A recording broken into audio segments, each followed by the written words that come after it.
सुंदरवन में अप्पू नाम का एक ताकतवर हाथी रहता था। उसे अपने शरीर और अपनी ताकत का बहुत घमंड था, जिसके कारण वह दूसरे जानवरों को बहुत परेशान करता था। एक दिन अप्पू अपनी धुन में चला जा रहा था, तभी उसे एक आम का पेड़ दिखा जो आम से भरा पड़ा था। तुम सब इस पेड़ से उतर जाओ, ये आम मुझे खाने हैं। पर हम यहाँ पहले से हैं। पहले से हो तो क्या हुआ, अब मैं ये आम खाऊंगा। अच्छा, पर कैसे? पेड़ पर चढ़कर? आओ आओ, चढ़ के दिखाओ। तुम्हारी इतनी हिम्मत कि तुम मेरा मजाक उड़ाओ। अब इसका परिणाम भुगतने के लिए तैयार हो जाओ। अप्पू बंदरों को अपने ऊपर हंसते देख गुस्से से आग बबूला हो गया और उसने अपनी सूंड से पेड़ को इतनी जोर से हिलाया कि सारे आम पेड़ से टूटकर नीचे गिर गए और साथ ही बंदर भी। अब हंसो मुझ पर, क्यों? मजा आया ना? हा हा हा। याद रखना, इस जंगल में मुझसे बलवान कोई नहीं। अब भाग जाओ यहाँ से। सारे बंदर अप्पू से डरकर वहां से भाग गए।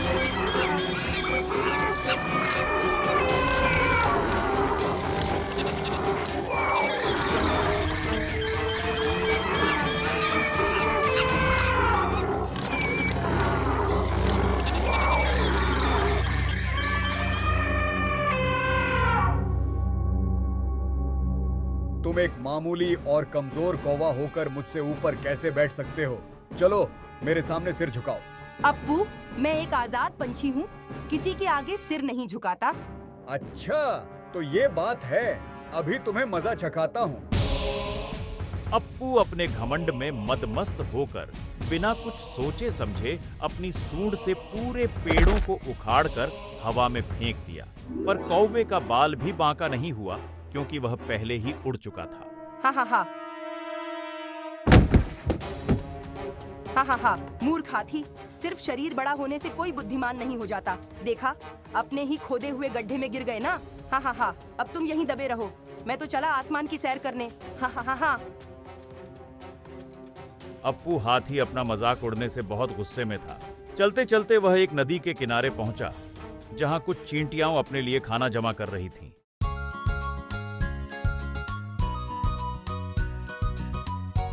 अप्पू जैसे ही पानी पीने के लिए नदी की तरफ बढ़ा, एक चींटी उसके पास आई।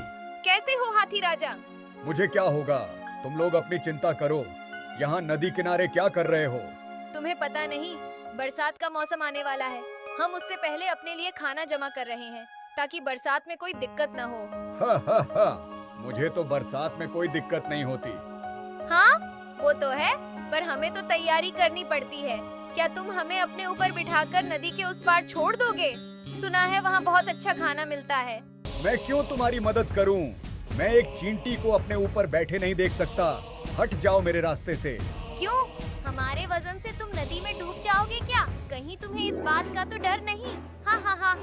लगता है तुम लोगों का डर खत्म हो गया है। तुम्हें सबक सिखाना ही होगा, इससे पहले कि मुझे और गुस्सा आ जाए। भाग जाओ यहाँ से।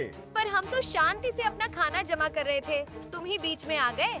अप्पू चींटियों की बात सुनकर बहुत गुस्सा हो गया और बिना सोचे समझे नदी से अपनी सूंड में पानी भरकर चींटियों के टीले को बहा दिया।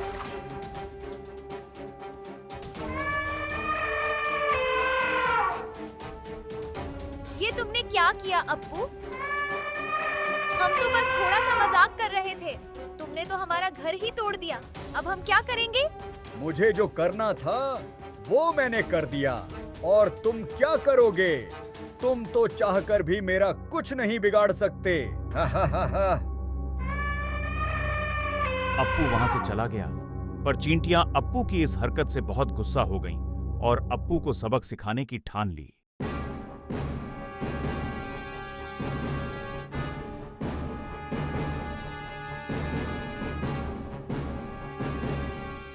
ये अप्पू ने हमारे साथ बहुत गलत किया, हम उसे इसकी सजा देकर रहेंगे। पर वो इतना बड़ा और बलवान है और हम तो बस छोटी सी चींटियां हैं। भला हम उसका क्या बिगाड़ सकते हैं? हम छोटे हैं तो क्या हुआ? और हमेशा याद रखना, जीत या हार शरीर के आकार से नहीं, बुद्धि से तय होती है। मेरे पास एक योजना है जिससे अप्पू को उसकी गलती का सबक जरूर मिल जाएगा। चींटियों के सरदार ने अप्पू के खिलाफ जंग का ऐलान कर दिया था और अपनी योजना के तहत वह चुपके से अप्पू के पास पहुंच गया, जहां वह आराम से सो रहा था। अरे अप्पू सो रहा है, अब इसको पता चलेगा चींटियों से उलझने का मतलब। अप्पू को सोता देख चिंटू अपनी योजना के अनुसार अप्पू हाथी की सूंड में घुस गया और अंदर से उसकी सूंड में काटने लगा, जिससे अप्पू की नींद खुल गई। मेरी सूंड में कुछ घुस गया है। ओ, इसे बाहर कैसे निकालूं? बार बार चिंटी के काटने से अप्पू हाथी परेशान हो गया। वो दर्द से चिल्लाता हुआ इधर उधर भागने लगा।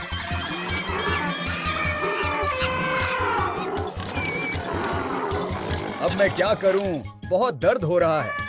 अप्पू को इतना कष्ट हो रहा था कि वो जोर जोर से मदद के लिए चिल्लाने लगा। तभी कुछ चींटियां उसके पास आईं। बचाओ, कोई मुझे बचाओ, मेरी सूंड में कुछ घुस गया है, कोई इसे बाहर निकालो, मेरी मदद करो। क्या हुआ अप्पू? तुम्हें कब से मदद की जरूरत पड़ने लगी? तुम तो इतने बड़े और बलवान हो। हाँ, पर अभी मुझे मदद की बहुत जरूरत है। मेरी मदद करो, बचाओ मुझे। अप्पू को ऐसे रोता बिलखता देखकर चींटियों के सरदार को उस पर दया आ गई और वो उसकी सूंड से बाहर निकलकर उसके सामने आया। तुम थे मेरी सूंड में। हाँ, अब समझ में आया कि एक चींटी भी एक हाथी के नाक में दम कर सकती है। हाँ, मुझे समझ में आ गया। अब मैं अपने शरीर और बल का कभी घमंड नहीं करूंगा। मैं वादा करता हूँ। ये तो अच्छी बात है अप्पू। मुझे माफ कर देना। चलो, मैं तुम्हें नदी के उस पार ले चलता हूँ ताकि तुम लोग अपने लिए खाना जमा कर सको, जो मैंने खराब कर दिया था।